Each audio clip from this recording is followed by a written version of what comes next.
I support the resolution that the United States federal government should ban all testing that requires the use of animals. So first of all, I'll go over some definitions. Ban means to prohibit, especially by legal means, and testing means the use of animal in research and development projects, especially for the purposes of determining the safety of substances. The sources of these definitions are Merriam-Webster and dictionary.com. So my first contention would be how animal testing is ineffective. So the FDA sent out a report in 2006 that 9 out of 10 experimental drugs fail in clinical studies because we cannot accurately predict how they will behave in people based on laboratory and animal tests.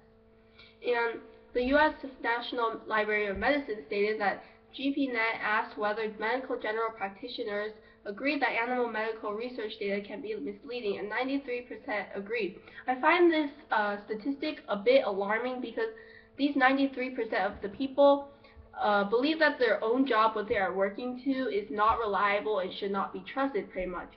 The following information is based off of VIN, which is Vivisection Information Network, which was formed in the late 1990s by a qualified lab animal technician. So Vioxx was shown to protect the heart of mice, dogs, monkeys, and other animals. But then this was linked to heart attacks and strokes up to 139,000 humans. And according to a thorough study, 88% of stillbirths are caused by drugs which passed animal tests. So these are drugs that completely worked on animals. But then when you put it in the humans, it's just like you're leading to heart attacks, strokes, and stillbirths, which are all really negative causes of drugs.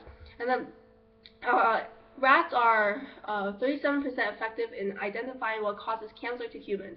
And the experimenters said we could have been better off just flipping a coin. So that just shows how unreliable animal testing is in general. So, and also less than 2% of human illnesses, 1.16% to be more exact, are ever seen in animals.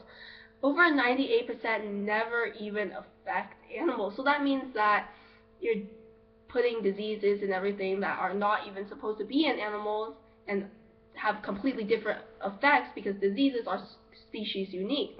So how can you get accurate results when the effects of the disease are different in animals? It doesn't even make sense.